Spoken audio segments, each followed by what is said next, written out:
Hola, buenas noches, buenas tardes para los que es de tarde o de noche, los que es de noche. Esto es Emprender Más Alto para trascender más lejos y estamos otra vez juntos para escuchar y aprender la palabra de Dios. Tengo un tema bastante lindo, voy a hablar de algunas cosas que son difíciles de hablar, pero voy a tratar de la mejor manera y lo más sencillo posible poder explicarte esto de las verdades paralelas, los dos mundos que corren en paralelo y cómo uno afecta al otro y el otro afecta a uno. Así que quiero comenzar con esto, que estuve hablando con un amigo estos días y compartiendo con él sobre algunas de las cosas que le están pasando. Él me decía, yo no entiendo por qué me pasa esto. Yo no sé de dónde salió todo esto. No sé qué es lo que ha causado que yo esté pasando por toda esta tribulación, todas estas dificultades. Y eso me llevó a hablar con él sobre este tema que quiero tratar con ustedes hoy, y pensé que tal vez era oportuno compartirlo con ustedes. Algunos de ustedes que ya llevan un tiempo en lo que es esto del camino de la fe y el camino con Dios, ya saben de esto, pero algunos de ustedes yo sé que no, y quiero traerles un poquito de luz con respecto a esto.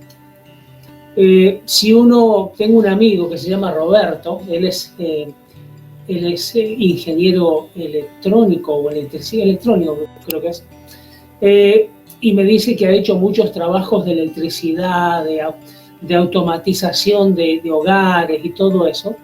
Y creo que él va a entender esto y tal vez sea él la persona más indicada para enseñar esto.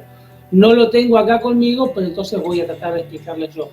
Para que haya luz tiene que haber dos polos, uno negativo y otro positivo.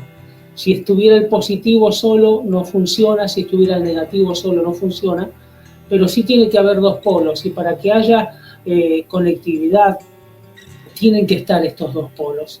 Por lo tanto, para que haya luz, para que haya energía, tienen que estar los dos polos. Tiene que estar las tinieblas y tienen que existir la luz.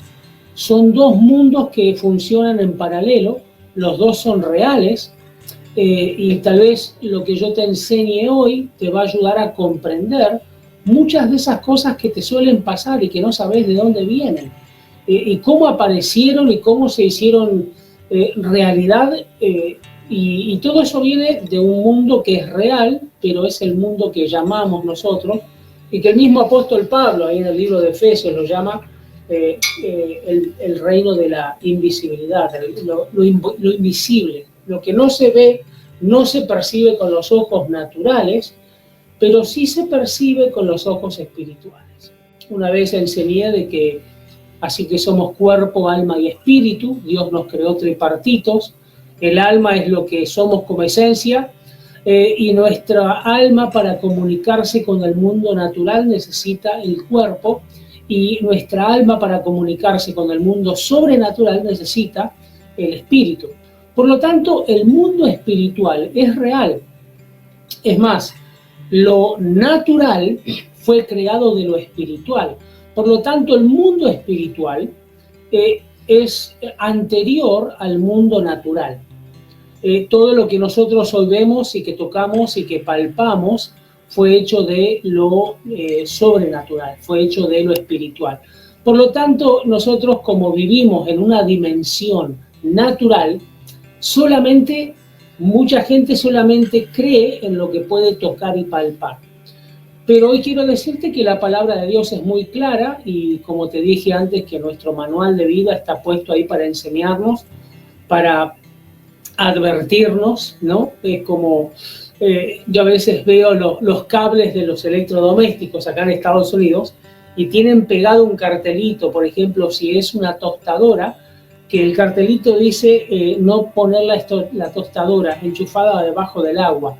O, por ejemplo, el secador de pelos tiene un dibujito de una bañera llena de agua y un cosito de eso de prohibido, ¿no? El circulito con la barra encima, como diciendo, no vayas a querer meter esto en el agua.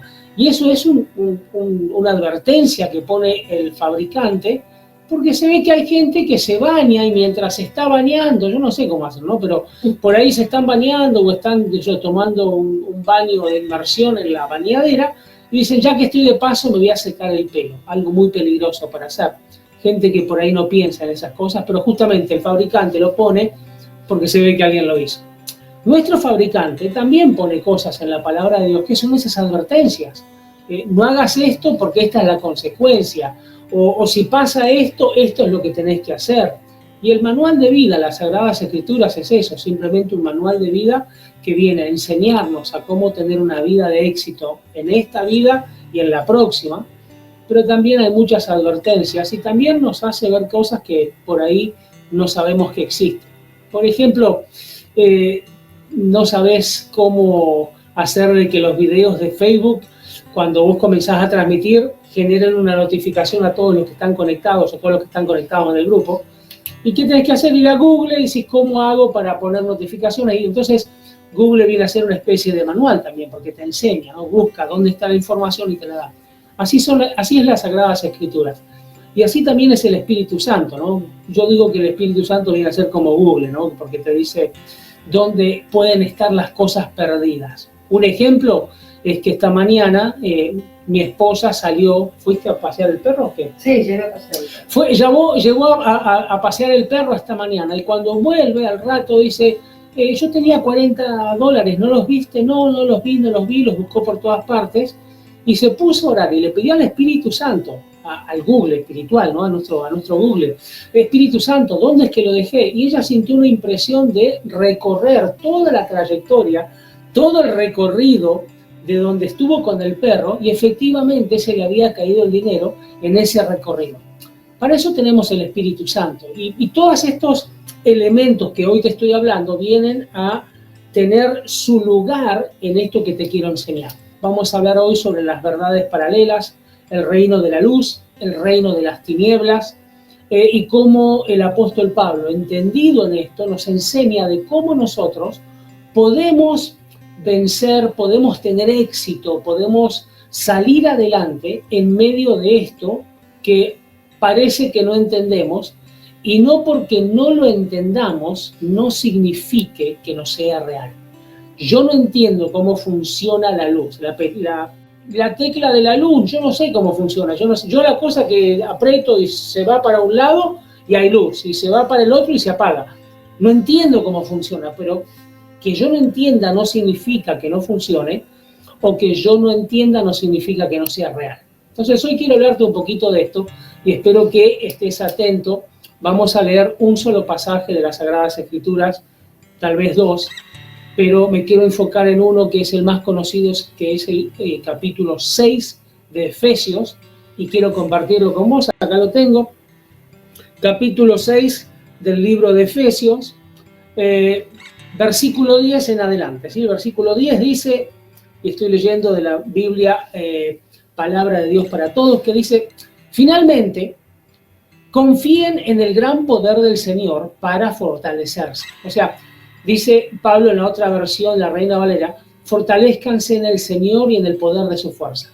Dice, protéjanse contra los engaños del diablo. Acá viene la cosa. Pablo nos está diciendo que tenemos que protegernos contra los engaños del diablo. Vamos a ir a hablar un poquito, voy a desmenuzar todo esto y espero que te sirva.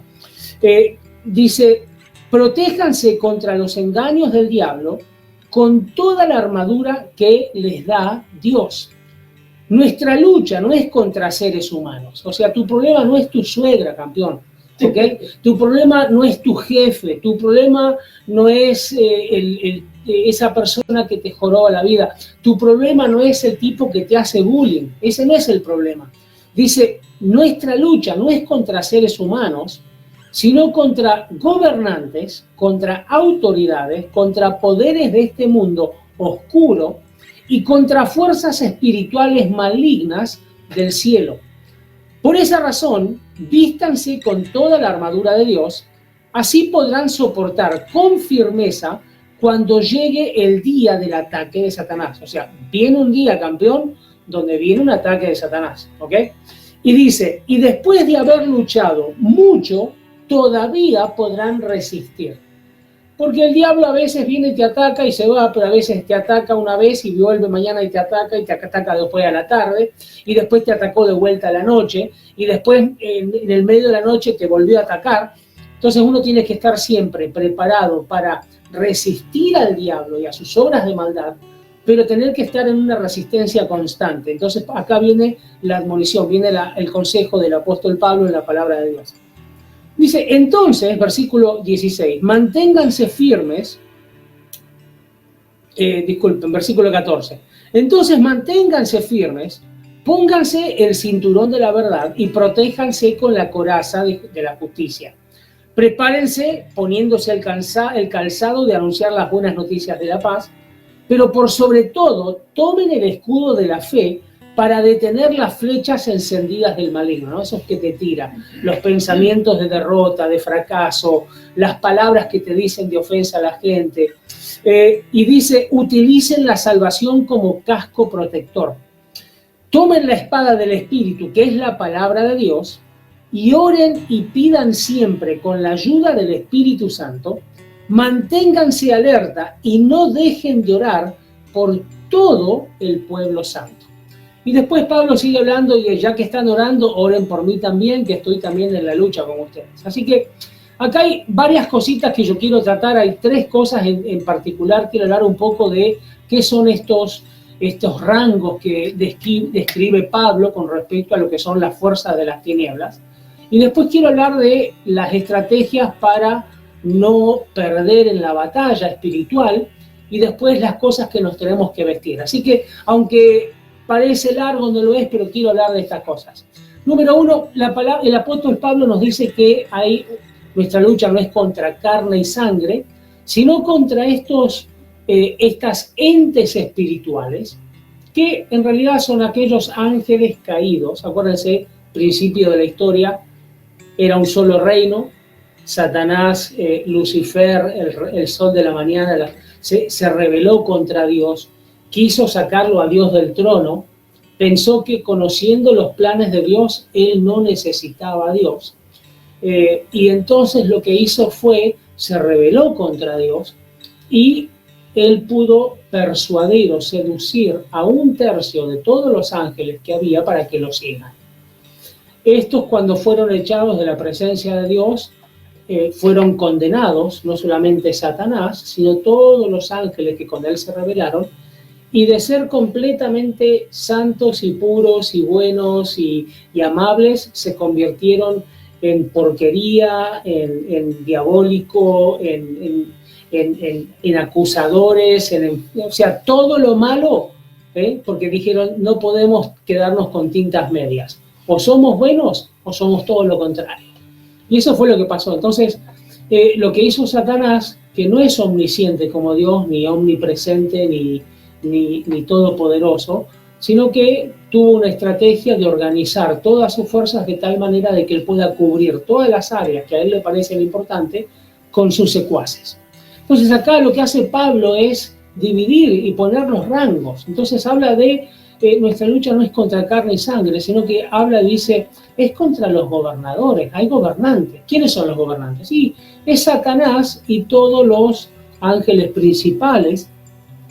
Se refiere a esto que es los subalternos que tiene Satanás, que me imagino que serán tal vez algunos querubines y algunos serafines que eran antes del reino de la luz, y ahora son estos gobernantes, ¿no? Los gobernantes tienen jurisdicción sobre territorios. Acuérdense, si quieren leer el capítulo 10 de Daniel, el 9 y el 10, que habla sobre esto, que Daniel estuvo orando, pero tuvo que ser enviado el arcángel Miguel para pelear contra el espíritu de Persia. Eso es un gobernante, o sea que tiene una jurisdicción sobre todo un territorio.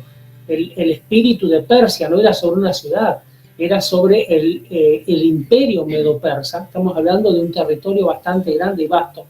Por lo tanto, este gobernante tiene una jurisdicción sobre todo un territorio grande. Después habla de que están las autoridades. Dice, también ahí nuestra lucha no es contra personas, sino contra las personas que se dejan dominar por estos gobernantes o que se dejan dominar por estas autoridades. Y son potencias que tienen poder e influencia sobre alguna jurisdicción, ¿ok? Entonces estamos hablando tal vez de un país, tal vez de un territorio, tal vez de una provincia. Y, por ejemplo, yo pienso en lugares como Sinaloa, con todos los carteles de la droga y todo eso, y esos son espíritus que manejan todo eso, que incitan a las personas a hacer cosas como tales. Las últimas noticias que un cartel de allí de México agarraron a 20 policías, los mataron, los degollaron y los tiraron a la calle. Eso es un espíritu. ¿Quién causa eso? ¿La gente? No, la gente de por sí, Dios puso una semilla de bondad en la gente, pero aquellos que se dejan influenciar por estos espíritus territoriales terminan haciendo lo que ellos quieren, ¿ok? Entonces tiene que ver con influencia. Lo otro es, por ejemplo, el tercer rango que menciona Pablo, es el rango de los gobernantes de estas tinieblas, o de las tinieblas. La otra versión dice los gobernantes de la oscuridad, ¿no? Y estos son los que se han infiltrado más bien en cosas sociopolíticas, ¿ok? Son espíritus que se meten y generan esto, por ejemplo, que es lo que estamos luchando en Latinoamérica, en Sudamérica, creo que en España también, contra lo que es la identidad de género, que es un pensamiento diabólico donde le enseñan a las criaturas de que en realidad uno si quiere nació hombre pero puede ser mujer, o si nació mujer puede decidir ser hombre, o capaz que quiere ser perro y puede ser perro. Nadie te puede cuestionar tu identidad, como que el ADN ya no cuenta, como que lo que es biológico ya no es importante, sino que lo que es importante es lo que yo creo y lo que yo pienso. Entonces, todo eso son pensamientos inspirados por estos gobernantes de las tinieblas. El movimiento LGTB, por ejemplo, es un movimiento a nivel mundial, pero que está inspirado por este tipo de espíritus, ¿ok? Que lo que ellos quieren es imponer su pensamiento, y todos aquellos que no quieren ser como ellos, entonces somos malvados. Y lo que hacen es imponer, y son espíritus que se mueven a nivel social, a nivel sociopolítico, y lo que hacen es querer influenciar, es apartar a la gente de la luz y atraerlos a las tinieblas. Y es lamentable que esto suceda. La palabra de Dios es clara en el Apocalipsis, uno puede leer sobre esto, de que son una de las señales del tiempo del fin, de los tiempos finales, ¿no? Entonces, acá tenemos esto que es un gobernante de las tinieblas. Y otro rango que el apóstol Pablo menciona es esto de las fuerzas espirituales malignas, y en la otra versión dice las fuerzas de maldad en las regiones celestes. Quiero que entiendan de que no habla del cielo en sí, o sea, no es el cielo donde habita Dios. Cuando dice cielo, en aquella época tal vez no se podría identificar tanto como esto. Acá lo diríamos, por ejemplo, nosotros podemos decir, no, esa información la encontrás en la nube, ¿ok?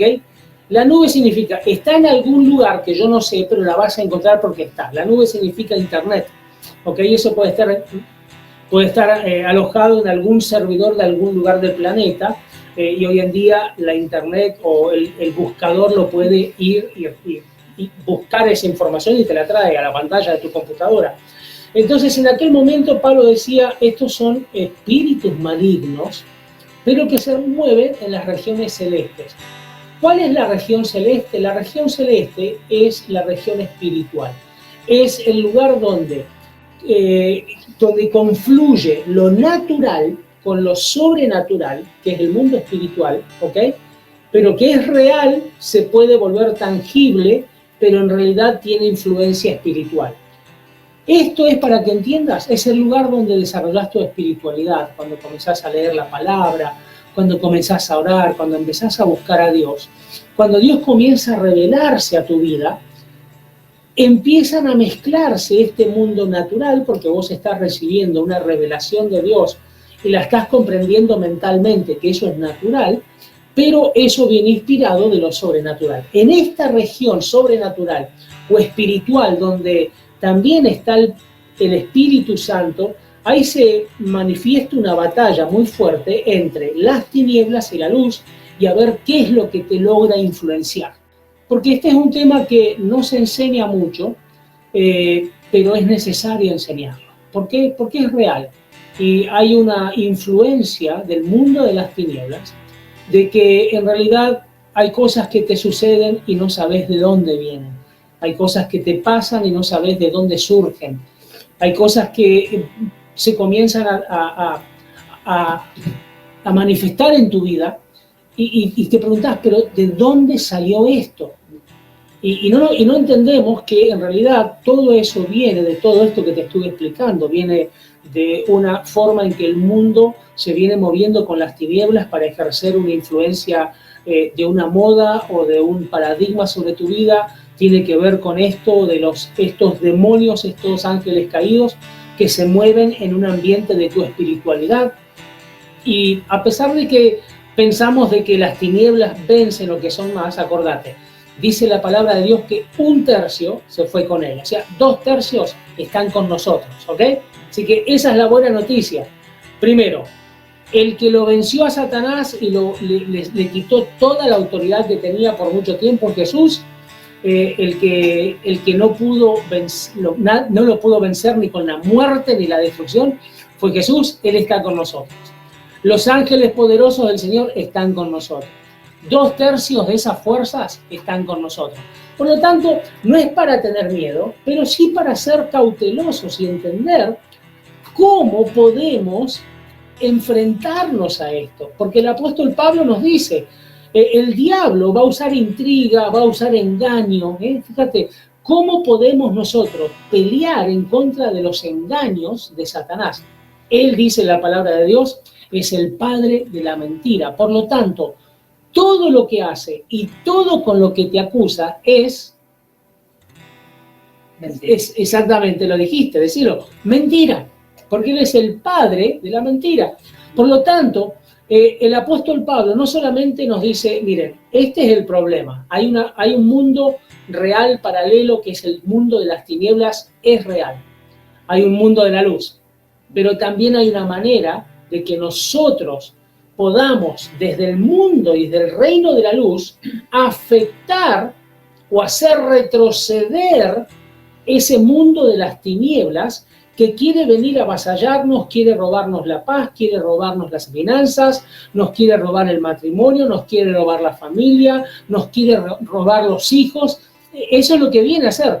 Jesús lo dijo, el enemigo, el diablo, el ladrón, viene para matar, robar y destruir. Dice, pero yo he venido para que tengan vida y vida en abundancia. Pero Jesús lo dijo, hay un enemigo que quiere matar, hay un enemigo que nos quiere robar y hay un enemigo que nos quiere destruir. Por lo tanto, nosotros ahora como hijos de Dios tenemos que entender que nuestra posición no es la de simplemente ser espectador, sino que también somos llamados a ser protagonistas. Yo no sé, entre ser un espectador y un protagonista, yo nunca vi un espectador que se haya ganado un Oscar, pero vi muchos protagonistas que sí. Yo nunca vi un espectador que haya ganado mucho dinero por ir a ver una película. Sí he visto muchos actores que ganan dinero por hacer películas. Yo no sé vos, en la película de la historia de Dios, ¿querés ser espectador o querés ser protagonista? Yo quiero ser protagonista. Yo quiero ser de aquellos que han hecho un cambio en la historia de mi vida, de mi familia y de mi descendencia. Yo no quiero ser espectador, no quiero decir, bueno, que pase lo que pase y que sea lo que Dios quiera. Dios me dice que me ha dado a mí cosas para que yo pueda meterme ahí y hacer retroceder las tinieblas para que el diablo que me quiere robar, me quiere matar y me quiere destruir, no lo pueda hacer. Hoy quiero ponerte en evidencia la palabra de Dios para que vos también dejes de retroceder y comiences a avanzar. Yo no sé, pero yo le estoy hablando a aquellos que quieren avanzar, que quieren decir, bueno, Claudio, decime, ¿cómo hago para avanzar? Sí, es verdad, Claudio, he sentido cosas a mi alrededor que no las entiendo. He visto cosas a mi alrededor que no sé de dónde han salido. Y estoy preocupado, y estoy mal, y estoy desorientado, pero, Claudio, si me decís que hay que hacer, yo lo hago y me pongo en campaña de que todo esto que ha venido para destruirme, retroceda. Puede haberte ya robado, pero no te va a destruir, ni te va a matar. Siempre y cuando hagas lo que el apóstol Pablo nos aconseja. Fíjese que el apóstol Pablo dice, en este pasaje, él dice, para que estén firmes, dice, finalmente confíen en el gran poder del Señor para fortalecerse. Número 1, no te podés fortalecer en tu propio pensamiento. No te podés fortalecer en algún pensamiento positivo. No te podés fortalecer. Hablo espiritualmente, ¿no? Porque la lucha que vamos a hacer es espiritual. Si querés en lo físico, sí, anda al gimnasio, fortalecete. Pero el gimnasio no te fortalece espiritualmente. Dice que la única manera en que nosotros nos podemos fortalecer es en el Señor Jesucristo. Por lo tanto, tenemos que tener una relación personal con Cristo, tener una relación personal con el Señor, con Dios, para que en el momento que lo necesitamos, no tengamos que ir a través de un montón de burocracia y empezar a pedir perdón por un montón de cosas, y yo no te di ni 5 de bolilla, Señor, y hace 30 días que ni te hablo y te quiero pedir perdón por aquello, sino que como estás al día con tu pedido de perdón y estás al día con Dios, en el momento en que necesites ser fortalecido, Él va a estar ahí. Por eso que dice que la fortaleza nuestra no viene de ninguna cosa, no viene de un libro, no viene de una persona, no puede venir de alguien que no haya vencido la muerte a la manera que la hizo Jesús. El único que se sobrepuso a la muerte es Jesús, el único que ha resucitado. ¿Ok? Sí, está bien. Lázaro también resucitó, pero después se volvió a morir y no resucitó más. Pero el que está hoy sentado a la diestra de Dios, intercediendo por nosotros, es Cristo Jesús.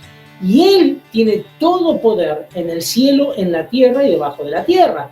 Por lo tanto, en Él me puedo fortalecer porque en Él está la vida. En Él está la fuerza. Él es el Rey de Reyes, el Señor de Señores. Todo fue creado por Él y para Él. Por lo tanto, como te expliqué antes, de lo sobrenatural se creó en lo natural y fue a través de Jesucristo. En Él está la vida, en Él está la fuerza.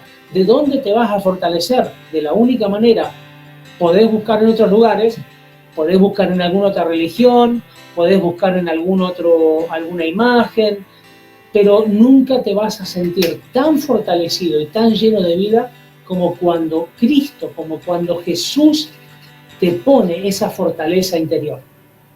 Y dice el apóstol Pablo, fortalezcanse en el gran poder del Señor, y protéjanse contra los engaños del diablo con toda la armadura de Dios. Nuestra lucha no es contra seres humanos, como ya te expliqué, y por esta razón vístanse de toda la armadura de Dios, así soportarán con firmeza cuando llegue el día del ataque de Satanás. Y como yo te dije, llega el día del ataque. ¿Qué vas a hacer cuando llegue el día del ataque? Las 3 cosas que hay que hacer, y esto está basado en la palabra. Versículo 11 dice que tenés que estar firme. Estar firme significa tener una actitud agresiva frente al contrincante. Mirá, Satanás, no te metas conmigo, porque si te metes conmigo, yo me voy a ir a pedirle fortaleza al Señor, me voy a ir a pedirle a Dios que me ayude, y yo vengo y te enfrento. Y eso de pisarle la cabeza, pisarle el hombro, pisarle las manos, pisarle los pies, pisarle la lengua también. ¿Ok?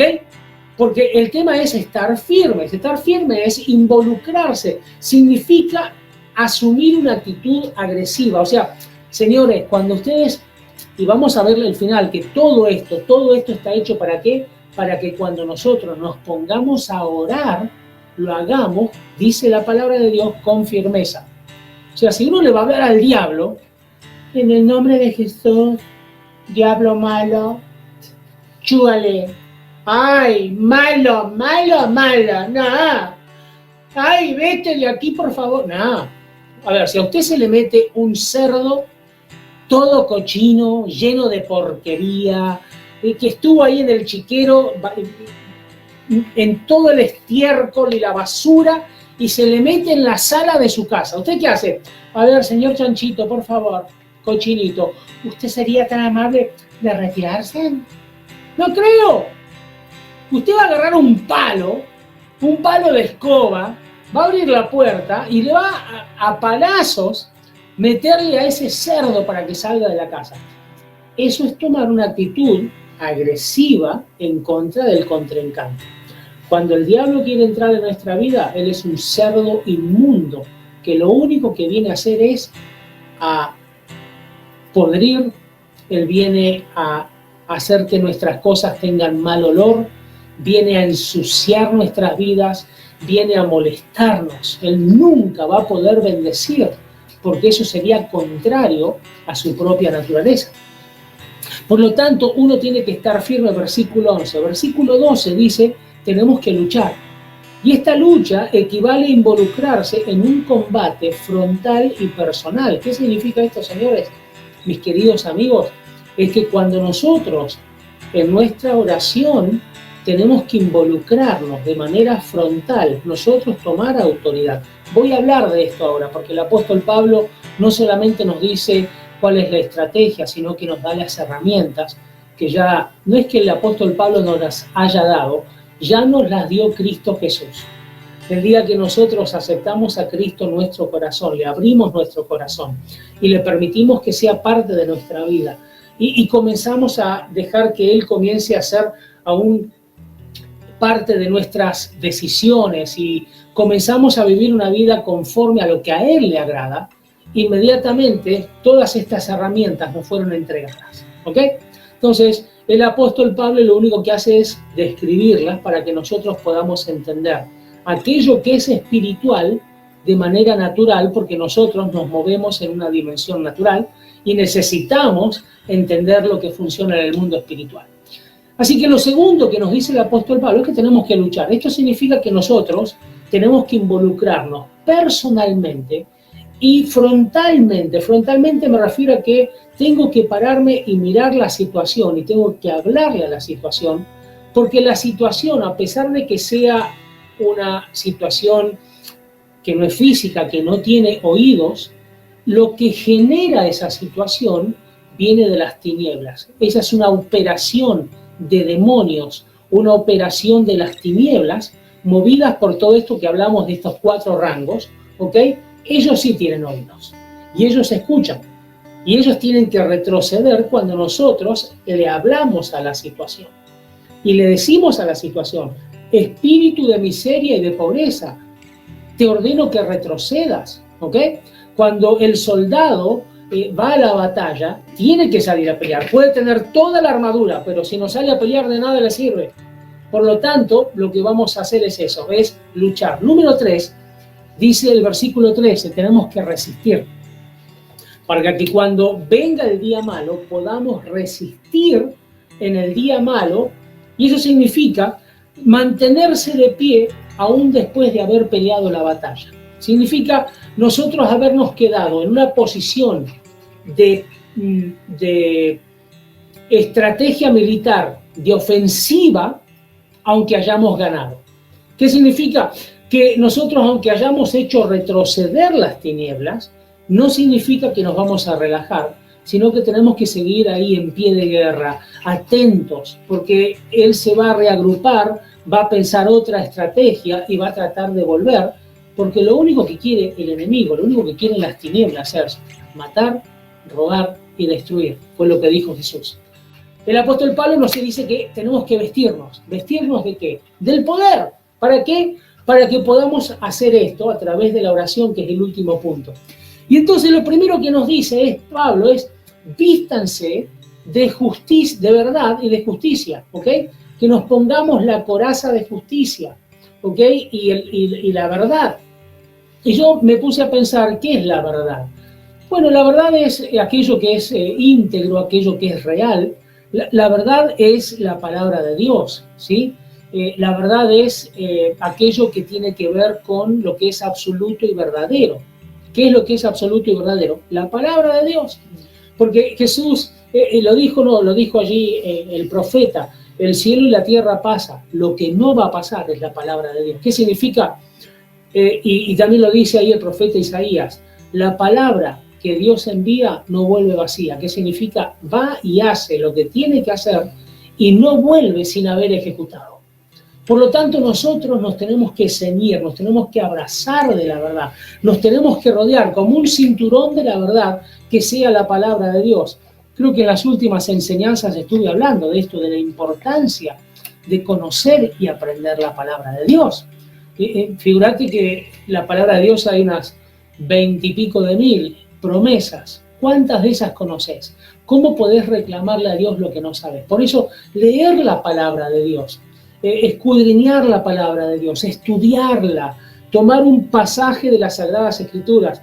Alguien me preguntó hace un tiempo, mirá, tengo una Biblia y no sé por dónde empezar a leer. ¿De qué leo? Porque hay una gente que empieza a leer el Génesis, y el Génesis en realidad es una historia, pero tiene un montón de cosas que hay que estudiarla. Yo lo que le digo a la gente es que aquel que quiere comenzar a leer la palabra de Dios y entenderla, que empiece por el libro de San Lucas, ¿ok? El libro de San Lucas es un documental de investigación hecho por un periodista llamado Lucas, que era un profesional, era un médico, un investigador, y alguien lo mandó y que investigue, y empieza Lucas diciendo, excelentísimo Teófilo, que fue la persona que lo envió, como si fuera Carnegie, que lo envió Napoleón Hill a averiguar esto del libro que se llama Piense y hágase rico, ¿no? A Napoleón Hill le llevó 20 años investigar todo esto de qué es lo que tienen en común la gente rica, y es que piensan diferente, ¿ok? Pero hizo un trabajo de investigación. Lo que hizo Lucas es lo mismo, hizo un trabajo de investigación, hizo entrevistas, se entrevistó con la gente, le dice, Teófilo, te voy a decir cómo es la historia de este Jesús en orden cronológico, y lo puso en orden, y eso fue lo que es la historia de Jesús. ¿Por qué te digo San Lucas? Porque Jesús vino a cumplir la ley del Antiguo Testamento. Jesús vino a cumplir lo que decían los 10 mandamientos. Y todo el Antiguo Testamento está alrededor de eso, de los 10 mandamientos y la ley de Dios. Jesús vino y cumplió la ley de Dios. Por lo tanto, si estudias la vida de Jesús, vas a entender lo que él vino a cumplir, que era todo aquello que pasó en el Antiguo Testamento. Después de entender esto, podés volver para allá y leer lo que pasó allá, y lo vas a entender perfectamente, porque ya tenés la esencia de los evangelios, que es Jesucristo. ¿Ok? Cierro el paréntesis y seguimos para adelante. Me tengo que vestir de la verdad, tengo que leer la palabra de Dios. Tengo que ponerme las pilas y estudiar la palabra de Dios y meditar en ella y a ver cómo me funciona. Hacelo primeramente con el libro de Proverbios, podés seguir por este libro de Efesios, que está buenísimo, y también si querés podés leer los Proverbios, ¿no? Ahora, la justicia, dice, me ciño, me rodeo de la verdad, que es la palabra de Dios, ¿sí? Porque entiendo de que esa es la palabra que tiene poder para hacer lo que sea, ¿no? Con la palabra Dios creó el cielo y la tierra, con la palabra dividió lo seco de lo mojado, con la palabra puso los astros en el cielo y puso la vegetación, y con la palabra hizo todo. Significa que la palabra tiene poder. Necesito yo tener esa palabra de poder en mi vida, por lo menos en mi pensamiento. Y la justicia habla de lo que nosotros hemos, el perdón de nuestros pecados, hemos sido justos delante de Dios. Dios ahora nos mira no como pecadores, como parte de las tinieblas, sino ahora que Él nos mira como parte de la luz. Fíjate lo que dice en Romanos 8:33, dice, si somos los escogidos de Dios, ¿quién se atreverá a acusarnos? Está bueno. Te lo repito, mira, si somos los escogidos de Dios, o sea, si yo ahora estoy con Dios, Dios ya me aceptó, le pedí perdón de mis pecados, Dios me los perdonó y me dice, hijo, lo que hiciste en tu vida pasada quedó en el pasado pisado, ahora vení acá, tenés una vida nueva conmigo, sos parte de mi familia, te acepto como un hijo más. Si Dios me escogió como hijo, ¿quién se atreverá a acusarnos? Dios mismo es quien nos ha declarado justos. Justo significa justificado, que significa sos libre de la condena que te merecías por tu mala vida. Y yo ahora te perdono todo y podés vivir conmigo como si nunca hubiese pasado nada. Dice, ¿quién nos condenará? Cristo fue el que murió y volvió a la vida, y el que está en el lugar de honor junto a Dios, intercediendo por nosotros. Él está sentado junto a Dios en lugares celestiales, intercediendo por nosotros. ¿Qué está haciendo Jesús? Señor, mirá, ahí está Claudio, está teniendo estos problemas. ¿Por qué no le ayudamos? Mandale un par de ángeles que lo ayuden. Mirá las tribulaciones que tiene, mirá los problemas que está enfrentándose. Necesita nuestra ayuda. Padre, ¿me das permiso de enviar a 4 ángeles para que lo ayuden? Está peleando contra 3 o 4 demonios ahí que, viste, son fuertes estos tipos, pero ¿por qué no le enviamos un par de ángeles para que lo ayuden? Y eso significa interceder. Cuando vos vas y pedís ayuda por otro, eso es lo que Cristo está haciendo por vos. Por eso te conviene estar cerca de Él. ¿Para qué? Para que Él no deje de pedir por vos. Y entonces tenemos, por un lado, la verdad, que es la palabra de Dios, por otro lado, la justicia. Eso nos tenemos que vestir. Eso nos da a nosotros seguridad de que vamos a tener la defensa que tenemos que tener. Número 2, dice la palabra de Dios ahí del versículo 15, que tenemos que vestirnos, o mejor dicho, calzarnos con el apresto del Evangelio. ¿Ok? Pero los zapatos son parte de la vestidura, así que ponete los zapatos de autoridad. Vas a tener autoridad para hablar el Evangelio, autoridad para contar lo que Cristo hizo en tu vida, autoridad para contarle a otros de que ellos también pueden ser libres de las tinieblas, de que ellos también pueden salir de donde están, de que pueden salir de ese lugar de tribulación y de incertidumbre y entrar al reino de la luz y poder recibir todo lo que la luz hay. Hay una autoridad. Mirá, la historia del hijo pródigo cuenta que cuando el hijo pródigo se fue, malgastó todo el dinero y volvió al padre, el padre le dio 3 cosas. Le dio un anillo, que era la autoridad para regir y para manejar asuntos de la familia. Número 2, le dio vestido, que en realidad le dio un manto que significaba que era parte de la familia, pero de la familia de autoridad. Y número 3, le dio calzado. ¿Qué significaba el calzado? El calzado significaba que él ahora tenía algo en los pies. ¿Quiénes tenían calzado? Los que no eran esclavos. Dios te pone un calzado del Evangelio para decirte, ya no sos esclavo del pecado, ya no sos esclavo de tu situación, ya no sos esclavo de la incertidumbre, ya no sos esclavo del fracaso, ya no sos esclavo de ese vicio, ya no sos esclavo de ese pecado. Yo ahora te hago señor de la casa, te pongo en un lugar de autoridad, te doy de mi autoridad para que lo que yo hago, vos también lo puedas hacer. Y ese es el calzado, el apresto del Evangelio. Esas son las sandalias que nos ponen a nosotros en una seguridad para que si vamos a avanzar en contra de las tinieblas, lo hagamos no como un esclavo, no como un soldado raso, sino como uno que va con tiras, ¿ok? Que va con capacidad, que va con autoridad, que va con cartas que dicen, esta persona es de mi confianza y puede avanzar en contra de las tinieblas y yo lo voy a respaldar. Eso es lo que es ponerse el calzado del Evangelio. Interesante, ¿te gusta lo que estás escuchando? Número 3, dice la palabra de Dios que en el versículo 16, que nos tenemos que vestir de confianza, ¿ok? Que tenemos que vestirnos con el escudo de la fe. El escudo de la fe, hay que entender de que Pablo lo que hacía acá era una imagen, una tipología de lo que era el soldado romano, y estaba describiendo al soldado romano como las herramientas que tenía él para defenderse y para atacar con lo que es la armadura que Dios nos da a nosotros. Y el escudo de la fe, el escudo del romano, era un escudo, no era chiquito, era un escudo alto, como de 1,20 m a 1,50 m, era curvo, y esa persona se podía esconder completo, todo su cuerpo, esconderse atrás del escudo cuando el enemigo tiraba o lanzas o flechas. Lo que hacía que era curvo era que cuando las flechas pegaban contra el escudo se disipaban. Entonces acá el apóstol Pablo está diciendo, miren, yo lo que quiero es que sepan que ustedes tienen que tener un escudo también, porque el diablo les va a tirar flechas. Te va a tirar pensamientos, te va a tirar preocupaciones, te va a tirar palabras, te van a ofender. Y todo eso, las ofensas, los rechazos, las malas palabras, las acusaciones, los pensamientos, el bullying, ¿no?, que te hace todo el mundo, eso tiene que rebotar, pero no tiene que quedarse ahí, tiene que ser disipado. El escudo de la fe. ¿Y qué es el escudo de la fe? El escudo de la fe es la confianza que yo tengo en lo que hizo Cristo por mí.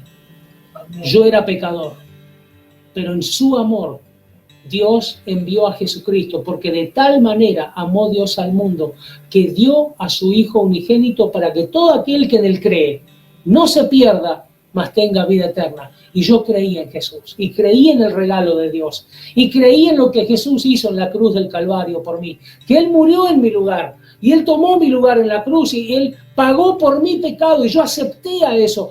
Y habiendo aceptado a eso, Dios me dio el poder de ser un hijo de Dios. Ahora yo estoy en el reino de la luz por haber creído. No tuve que hacer nada, no tuve que caminar de rodillas a ningún lugar, no tuve que pedirle a ninguna cosa. Lo único que tuve que hacer fue creer que lo que Jesús hizo es real. Y por haber creído, entonces, he tenido confianza y tengo confianza que aún ahora, mientras estoy sentado aquí hablando contigo, ese poder de Dios me sigue limpiando. Ese amor de Jesucristo me sigue transformando. Ese amor de Dios me sigue protegiendo. Yo creo, pero el escudo de la fe no es para tenerlo colgado en la pieza, en el cuarto o allí como un trofeo en el living, ¿sí? En la sala. Es para tenerlo al frente. Mi escudo es mi fe en Dios. Mi escudo es mi confianza en Jesucristo. Mi escudo es creer de que todo lo que Cristo hizo por mí es real. Él me salvó del pecado, me dio vida eterna, me hizo apto para ser aceptable a Dios. Y yo ahora puedo tener una relación íntima con Dios por causa de lo que Cristo hizo por mí. Eso es el escudo de la fe. En el momento en que le crees más a la situación y le crees más al problema, es el momento en que sacás el escudo, estás permitiendo que las tinieblas te ataquen. Pero tenés que escudarte atrás de ese escudo de confianza, ese escudo de creer a ciegas de que lo que Cristo hizo por vos tiene sentido y es verdad. Y eso va a detener todos los dardos encendidos del enemigo. El escudo de la fe. Ojo, Pablo dice, y sobre todo, porque podés tener los zapatos, pero sin escudo y te atacan por las rodillas, ¿ok? Podés tener la coraza, que es la pechera y la parte de atrás, pero te meten una flecha por el costado, una espada por el costado. Pero cuando uno está rodeado con el escudo, y el escudo de tu compañero, el escudo de tu esposa, de otro amigo ahí, y estamos todos ahí, con nuestros escudos. Y si ustedes ven las películas, ven que los romanos, ¡pum!, ponían el escudo hasta armaban una especie de tortuga, así, una coraza completa, que le pasaba una carroza con 4 caballos por encima y los tipos lo sostenían. Eso era el poder del escudo. Entonces, sobre todo, el escudo de la fe. Sobre todo lo que te enseñé, la confianza en que Cristo hizo algo real por ti y poder estar confiado que lo que Él prometió, Él lo va a cumplir. Y después dice que nos tenemos que vestir, el versículo 17, con el yelmo, con el casco de la salvación, ¿ok? Que es un casco. Y mira, leía un artículo el otro día de que allá en Nueva York una chica estaba andando en bicicleta y se cayó, o mejor dicho, la chocó un auto de atrás, y esta chica voló por el aire, cayó con la cabeza, se quebró el cráneo, se fracturó el cráneo y no llegó viva al hospital.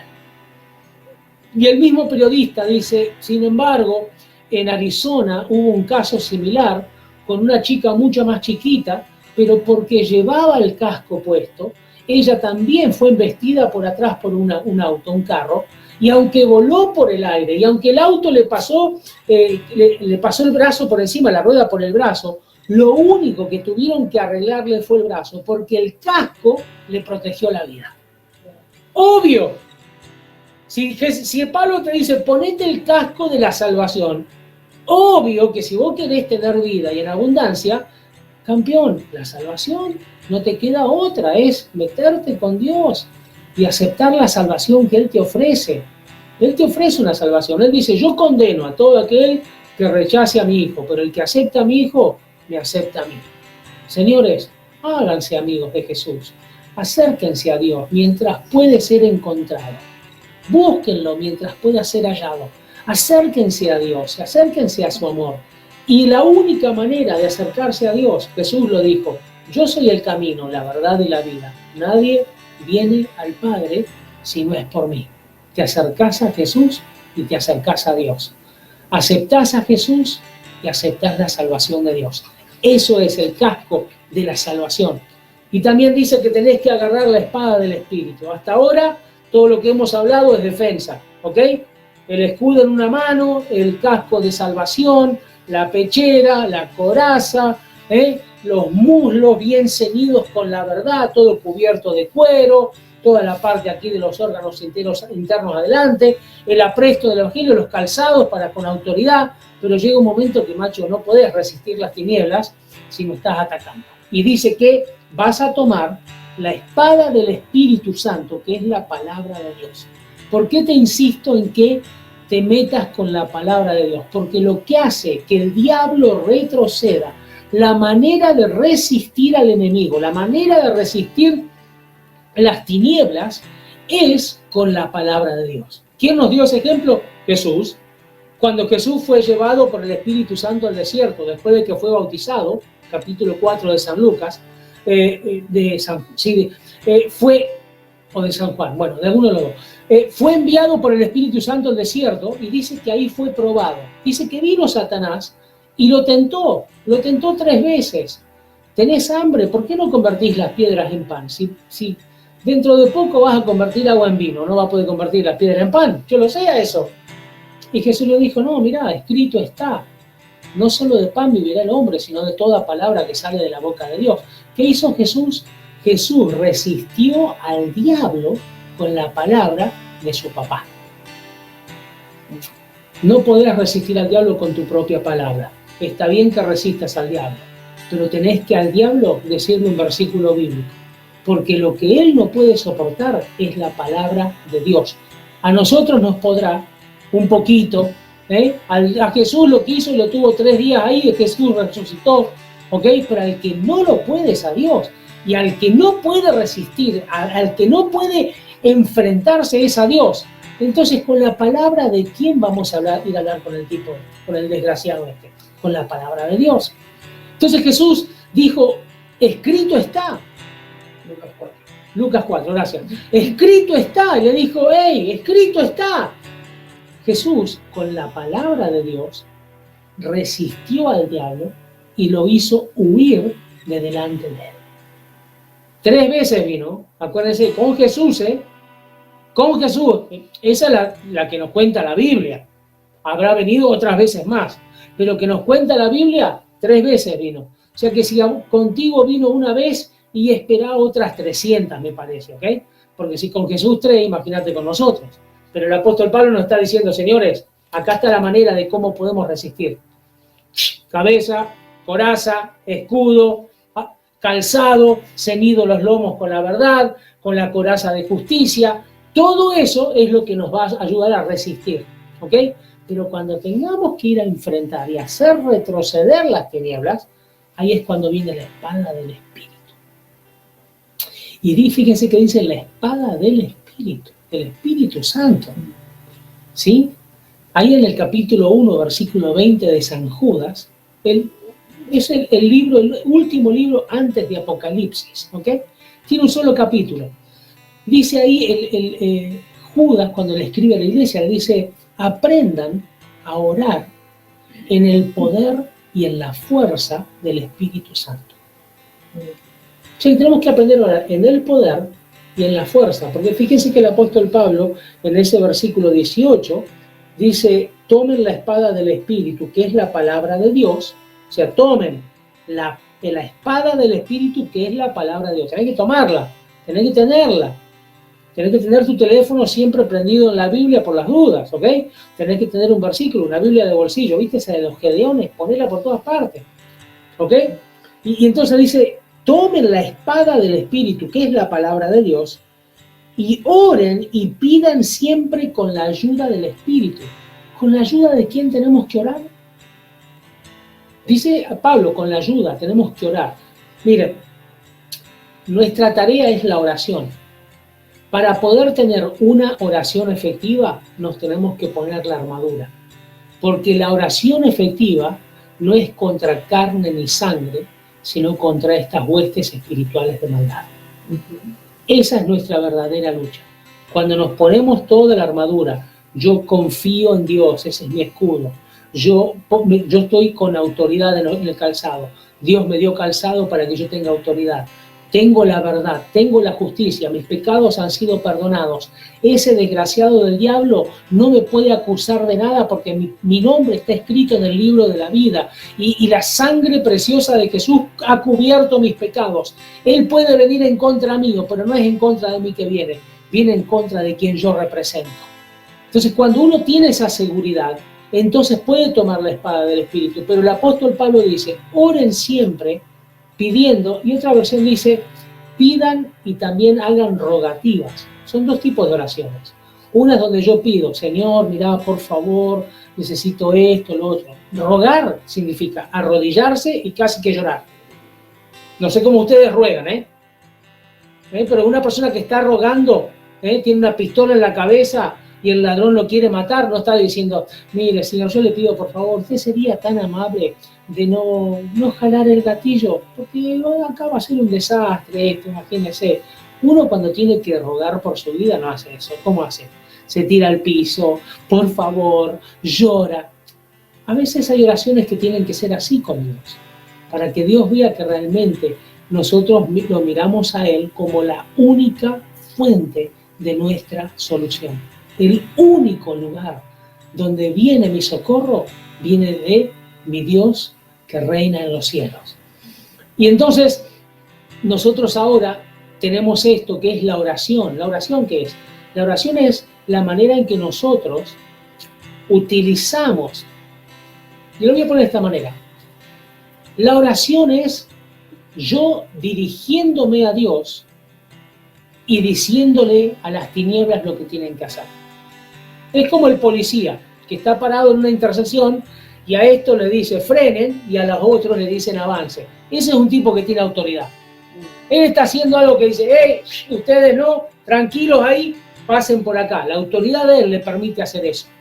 Cuando hay un accidente y la policía se pone en la autopista y empieza a dirigir el tráfico, a unos hace frenar y a otros hace avanzar. Eso es lo que hace un hijo de Dios. Hace frenar las tinieblas y le pide a Dios que lo deje avanzar a uno, ¿ok?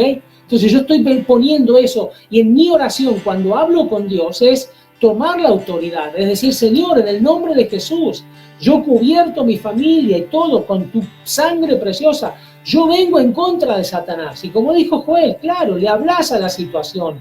La situación tiene oídos porque está impulsada por un ente espiritual que tiene oídos. Le hablas a la pobreza, le hablas a la miseria, le decís a tu cuenta de banco que se deje de gastar tanta plata, le hablas a la situación familiar, le hablas al espíritu de enfermedad, porque tenés autoridad. Y eso es lo que yo quiero que hoy aprendas. Si estás vestido de poder, ¿cómo vas a actuar? Si estás vestido del poder de Dios, entonces ahora tu actuar es diferente. Sabes que Dios escucha la petición, que Dios escucha tus ruegos, pero Dios también te dice, bueno, te escuché y ahora te entrego mi autoridad. Anda, metete al campo de tu enemigo y recupera lo que él te robó. Yo te acompaño, yo estoy con vos. Vas a tener victoria, vas a poder pasar, vas a poder ganarle, vas a poder derrotarlo. Para eso oramos, para recibir autoridad, para recibir poder, para recibir la gracia de Dios. Nos conectamos con la fuente de vida y poder que es Dios, para que cuando venga el día malo, para cuando venga Satanás a querer atacarnos, porque el día va a llegar, podamos permanecer firmes. No retrocedamos en lo que ya hemos conquistado, sino que en esa batalla podamos nosotros hacer retroceder las tinieblas. Esa es la palabra que tenía para vos. Ruego al Señor que hayas tomado esto en tu corazón, que lo hayas entendido en el Espíritu y que hayas comprendido de que tu rol no es de espectador, sino que tu rol es de ser protagonista en esto que estamos haciendo. Que Dios está buscando a aquellos que lo adoren a Él en espíritu y en verdad. Los verdaderos adoradores. Aquellos que hagan lo que Él está queriendo que se haga, no lo que vos querés hacer.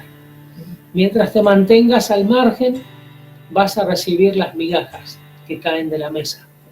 Pero cuando te mantenés como protagonista, comés en la mesa del Señor y vas a recibir de sus manjares y de sus bendiciones. Hay cosas que tienen que ver con un milagro de Dios, pero hay cosas que tienen que ver con que vos salgas y conquistes. Dios le prometió al pueblo de Israel en Egipto, les dijo: yo los voy a sacar debajo de este yugo del faraón y los voy a llevar a una tierra donde fluye leche y miel. Cuando ellos llegaron a la tierra prometida, ellos tuvieron que pelear contra muchos reinos que habitaban en esa tierra por más de 40 años. Pero ¿acaso Dios no nos había prometido que nos iba a entregar la tierra? Sí, cuando Él te dice: yo te entrego la tierra, ¿sabes lo que te está diciendo? Te entrego la tierra y te entrego a tus enemigos. Amén. Yo los voy a vencer. Metete ahí, hacé tu parte, que yo te voy a dar la victoria. Yo voy a hacer de que lo que es imposible sea posible. Yo voy a hacer de que del lado ese que te van a querer atacar, yo te defiendo. Hay una historia de Josué que me encanta, que ellos empezaron a perseguir a sus enemigos, los enemigos se adelantaron, y como ellos ya habían caminado toda la noche para llegar al campo de batalla, estaban cansados. Y cuando quisieron alcanzar a sus enemigos, que salieron corriendo, que habían dormido toda la noche, no pudieron porque había una diferencia de estamina, ¿ok? Y dice que el enemigo corrió adelante, y cuando Dios vio que el pueblo no los podía alcanzar, ¿sabés lo que hizo Dios? Mandó una tormenta con granizo, con piedras. Y dice así la palabra de Dios, lo podés leer ahí en el libro de Josué. La piedra, el granizo que mandó Dios, mató más enemigos que los que habían matado ellos en el campo de batalla. ¿Sabes qué significa eso? Que estos tipos no se quedaron diciendo: ¡ay, ahora qué vamos a hacer! Los enemigos, ellos están descansados. Y nosotros hemos caminado toda la noche, ¿y ahora qué vamos a hacer? Los tipos no hicieron eso. Salieron y corrieron. Hicieron retroceder a sus enemigos. Y cuando Dios vio que ellos estaban determinados a correr en contra de sus enemigos y a alcanzarlos y destruirlos, Dios mandó el milagro. Eso es lo que nos enseña la palabra de Dios. Dios quiere hacer de ti un protagonista, quiere hacer de ti una persona de influencia. Cruzado de brazos no vas a poder. Tenés que ponerte la armadura de Dios y salir a hacer retroceder las tinieblas que has permitido en tu vida o las tinieblas que han venido en contra de tu vida. Si te levantás con la palabra de Dios, vas a hacer retroceder a tus enemigos. Esas fuerzas de maldad, esa enfermedad, retrocede. Esa miseria, esa escasez, retrocede.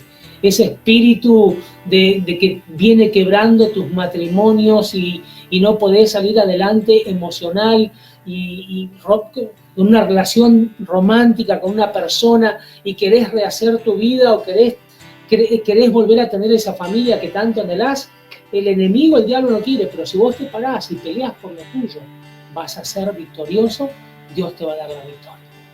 Que esta palabra hoy sea de revelación a tu vida y que puedas conquistar más allá de lo que jamás has soñado.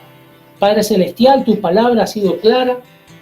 Espero haber sido, Señor, de ayuda a mis amigos para que ellos puedan entender de que no hay que tenerle miedo a las tinieblas, sino hay que resistirlas. Señor, contigo somos más que vencedores. En ti, Señor, dice tu palabra, haremos proezas. Por eso creo, Señor, que esto ha sido una palabra hoy para que mis amigos y mis hermanos puedan discernir cuándo quedarse quietos, pero cuándo levantarse y pelear por lo que es suyo. Revélate a ellos, Señor, que ellos puedan comenzar a tener esa autoridad en la oración, que ellos puedan comenzar a hablar en oración y a correr en oración y a alcanzar a sus enemigos en oración, y aquellos que no puedan alcanzar, Señor, tú harás el milagro. Pero, Señor, vendrás cuando veas que nosotros estamos haciendo nuestra parte. Señor, haz de mis hermanos protagonistas y no espectadores. Y Señor, enséñales por tu Espíritu Santo a cómo caminar con tu autoridad, a cómo defenderse con la confianza en ti, a cómo guardar su salvación que está en la cabeza y en su espíritu, con ese yelmo, con ese casco. Señor, a cómo caminar con autoridad, y enséñale, Señor, a cómo luchar con la espada del Espíritu, que es tu palabra. Yo los bendigo hoy en el nombre de Jesús y declaro que toda miseria, toda pobreza, toda escasez, toda enfermedad, todo oprobio, todo espíritu de vergüenza que ha querido venir sobre tu vida, yo lo reprendo en el nombre de Jesús. Y yo ato y ligo toda fuerza del enemigo que ha querido venir a quitarte las fuerzas, a desalentarte, a hacerte bajar los brazos, a querer tirar la toalla, colgar los guantes. En el nombre de Jesús, yo resisto al diablo en tu vida y le ordeno que quite sus manos inmundas de tu corazón, de tu mente, de tus pensamientos, y que el Señor ahora mande sus ángeles para que te liberen y que puedas comenzar a vivir una vida plena, una vida de gloria, una vida de bendición y una vida de plenitud. Te bendigo en el nombre de Jesús. Amén y amén. Esto ha sido emprender más alto para atacar más lejos, para trascender más lejos. Y bendigo también a los que ofrendan a nuestro ministerio. Y si querés ofrendar a nuestro ministerio por mensaje privado, podés preguntarnos. Yo sé que algunos están sintiendo y se han preguntado cómo ofrendar. Lo podés hacer por privado, te vamos a decir, pero sabemos que el Señor te bendice, el Señor te guarda, el Señor hace de que resplandezca tu rostro y te hace Señor sobre tus enemigos. Bendigo tu vida en el nombre de Jesús. Amén y amén.